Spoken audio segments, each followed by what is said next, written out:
Welcome, everyone. It's Jonny Blair here at don'tstopliving.net, the travel blog, also Northern Irishman in Poland, and Backpacking Centurion. It's a little reading time. I have four Backpacking Centurion books. So we got Backpacking Centurion, which was supposed to be the only one. Obviously, I went beyond that, so I retitled that as Don't Look Back in Bangor. That's really the first one. So they're in essence they're the same book with a different cover and name. One's just called Backpacking Centurion, Volume 1. The other one's actually, I'm just calling it Don't Look Back in Bangor now, because it feels appropriate that my first book ever, my first ever printed book, is called Don't Look Back in Bangor. Totally sums up my life because I left my home city, which was then a town, Bangor, Northern Ireland, and I left it and I didn't look back. But I didn't know that at the time in 2003. And also, Oasis is my favourite band, and that line is borrowed from an Oasis song. It's just adjusted to fit my own life. Don't look back in anger, don't look back in Bangor. Noel Gallagher has actually been referenced on the back of that one. Slip inside the eye of your mind, it says. So that was part one. Part two was Lands Down Under. So after going from Northern Ireland to Bournemouth, this journey took me to the Southern Hemisphere, like places like Australia, Argentina, Chile, Tasmania off Australia, Brunei Island, Antarctica, and whackpacking the Southern Hemisphere. Volume 3, completion of 100 countries, taints and honours, good and bad, breaking my laptop, becoming a blogger, having some issues in life, and having to get on with the show. And then the stuff that was left out, I'm not even sure if I've kind of covered this properly before, but Volume 4, I'm quite fast on time, is known as the Black Volume, all right? And as you can see, it's dark. It's black and red because it seems that I left out the kind of gory or the deathic sort of stories. So you got here like things like death camps. And I'm going to do a reading from that. But it's not just the dark stuff in here. It's the kind of the mishaps, the misfits, the miscuts, the things that I wanted and didn't get, the things that other people wanted off me and didn't get, the people I met and things went wrong. It's kind of the reject pile. I still think it's the worst of the four, hence why it's Volume 4 and it's black and it's dark.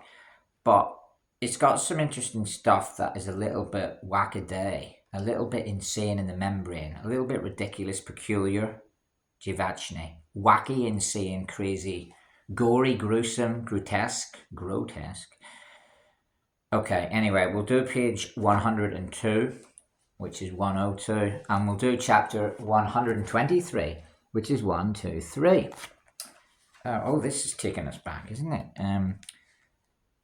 Chapter 1, 2, 3. Vicky shoots at my stars. The Blue Hut.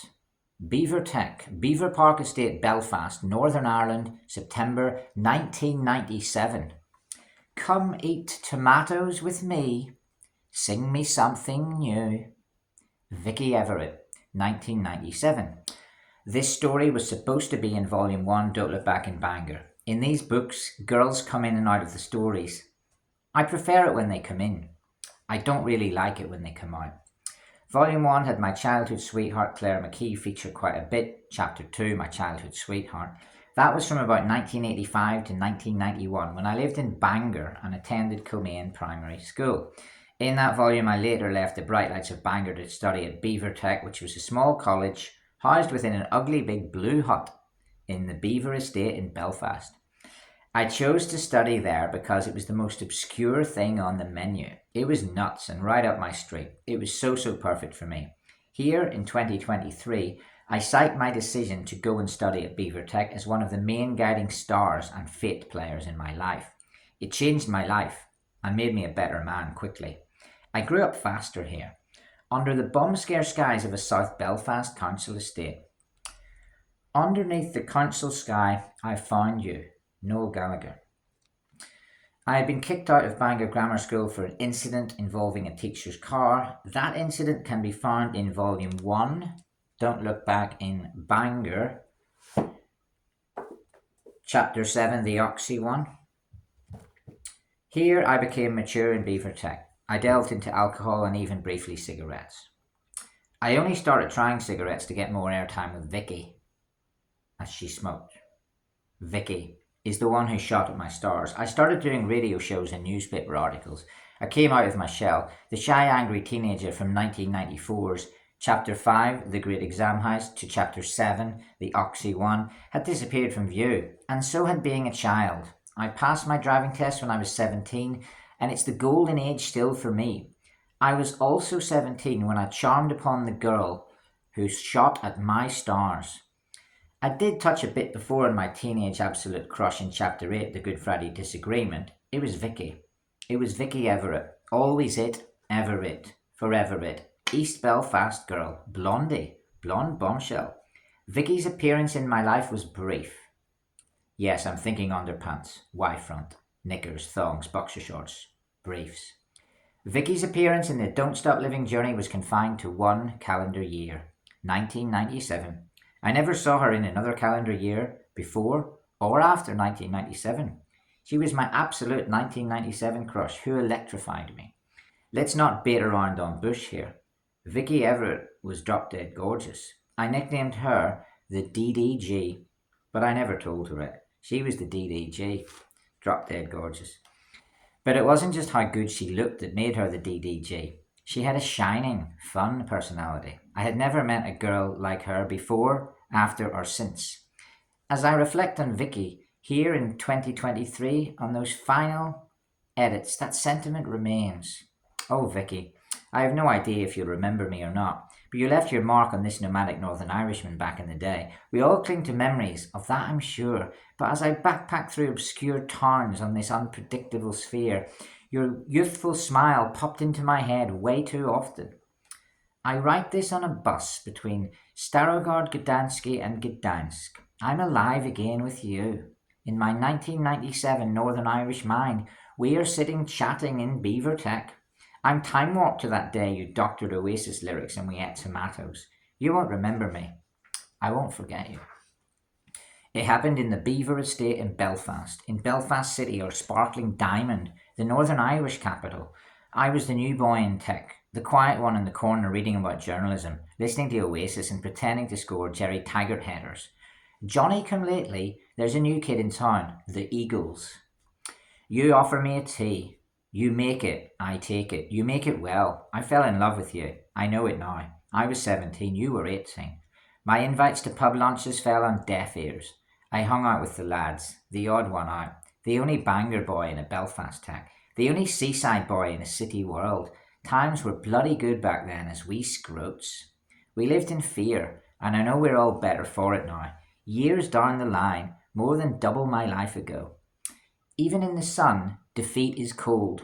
Jonny Blair, 1997. Mate, are you a Protestant or a Catholic?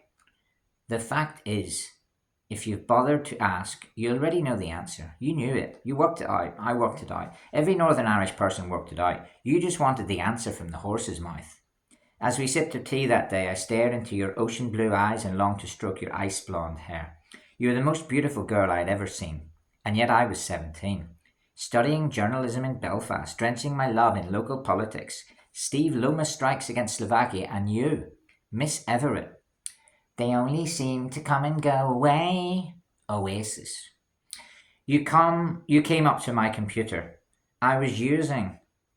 You came up to the computer I was using and tried to show me how to load Microsoft Publisher. You touched my mouse and said, "This is how you do it, Jonny." Missing your own double entendre. Microsoft Publisher doesn't even exist now. At Tech in 1997, only one of our computers had the internet. None of us had email addresses. It was a long time ago, but I was infatuated by you. It's all so clear and magical.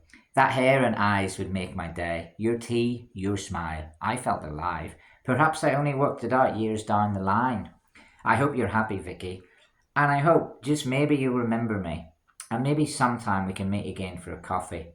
Or a pint. I'll buy you a pint. And I can eat tomatoes with you. And Vicky, stay happy wherever you are.